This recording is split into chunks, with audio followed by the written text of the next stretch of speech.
Almost 10 years ago, I built this monstrosity in Kerbal Space Program. It was one of my first really big space cruisers. And now, there's a new kid on the block. Let's see how it does. Hello everybody, and welcome. This is a revisiting of a classic of my channel, one of the first really big space cruisers I did. It had, I think, 1700 parts or something like that, and I decided, well, can I build something in the spirit of that old thing in Kerbal Space Program 2, despite all the problems that we now got to know about the development of this game. And one of my specialties back then was building interiors for the spaceships.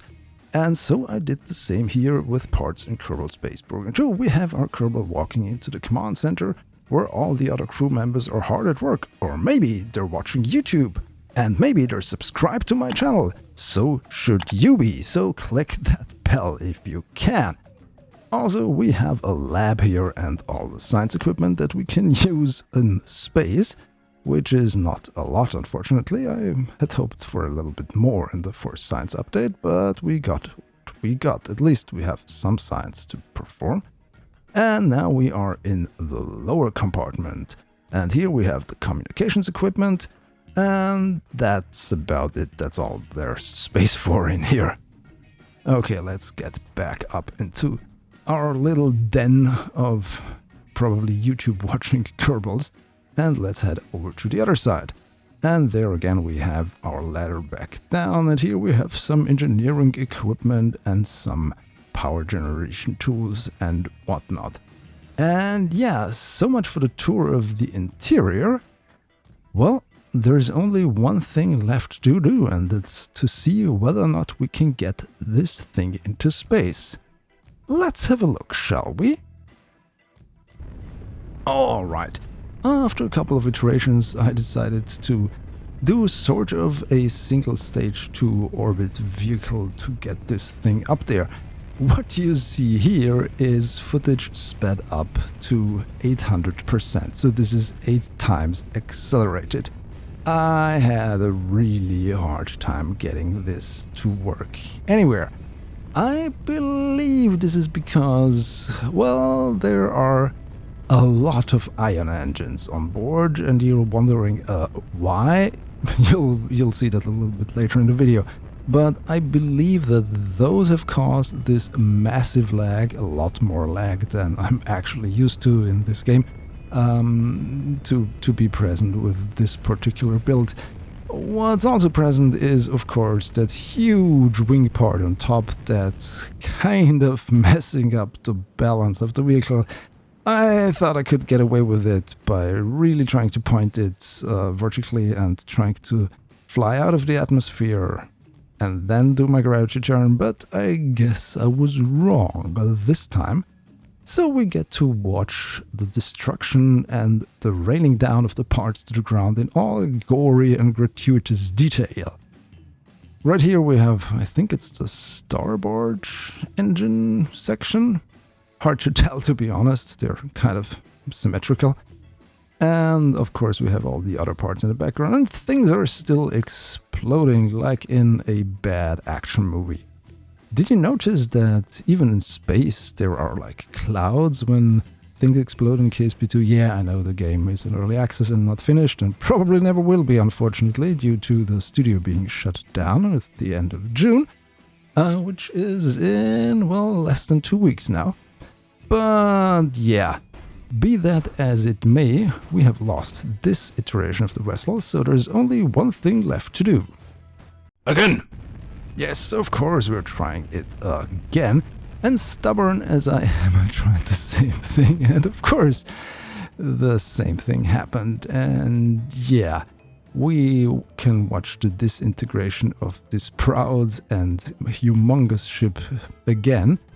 This time with a little bit more variance than before, but that doesn't change the outcome. Again!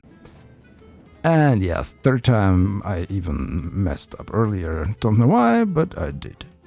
Again. Alrighty then.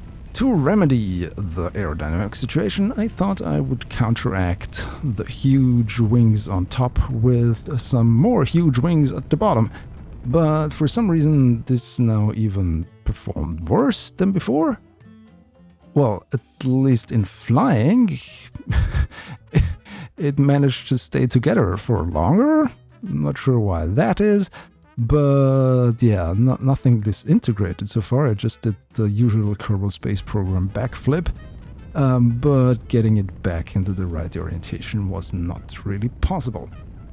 One thing I realized during all of this, watching it is actually fun because I sped up the footage, but doing it, watching it live in like, I don't know, 2 seconds per frame or something like that, that was really annoying, and it took a lot of time, and I have to admit, it wasn't really fun at all, and I don't think I want to do this ever again. I need to find different things to make things interesting on this channel and entertaining, despite torturing myself with enduring insufferable lag.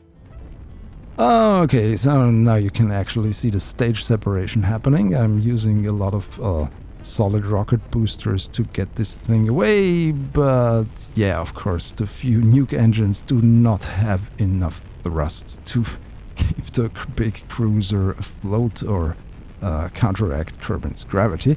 But we can watch a few more explosions and guess what happens when this thing will touch down.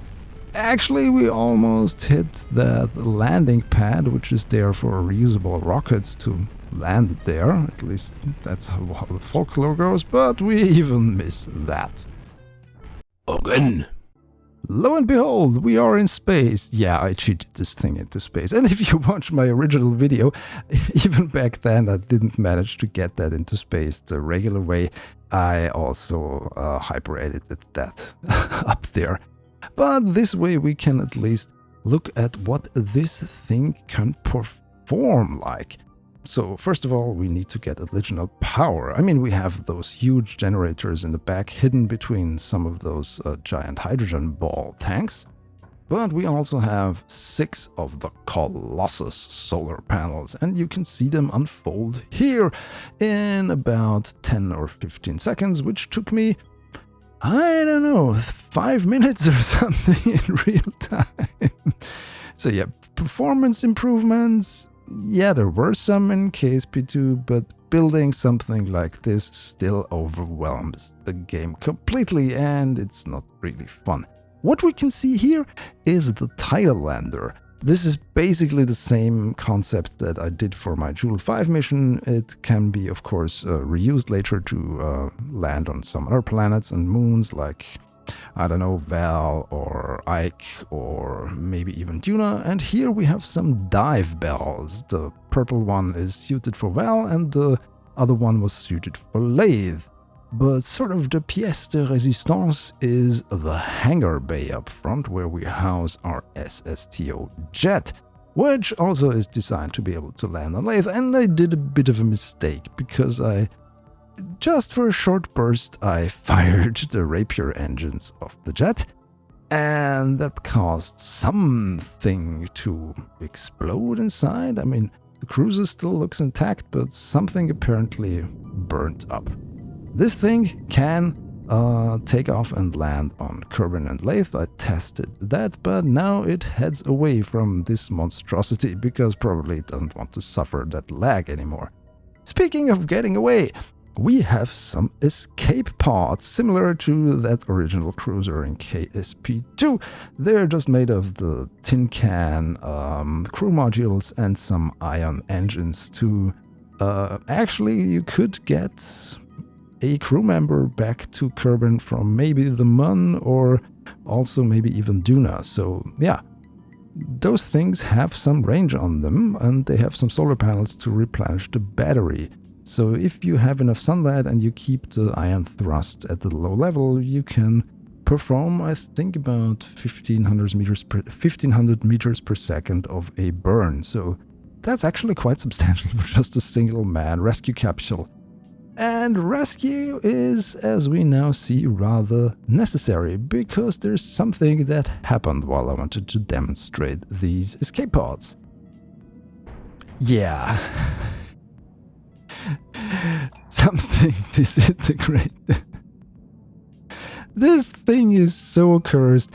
I don't know how this should ever have worked, but I thought it was fun, and so I decided to show you. And I decided to show this to my Patreon subscribers and my YouTube members earlier, who you can see over here. Those people have signed up for one of the higher tiers of my Patreon or YouTube membership, and I'm very thankful for them for doing so. If you also sign up and subscribe, you can also be part of that elite channel supporter club. And if you don't, I hope you at least enjoyed this video, a little bit of fun for the weekend, and hit the like button if you did have fun, and otherwise you can tell me in the comments. If you enjoyed this video, please subscribe to my channel for more and follow me on my social thingies. The links are in the description. Thanks for watching. Goodbye.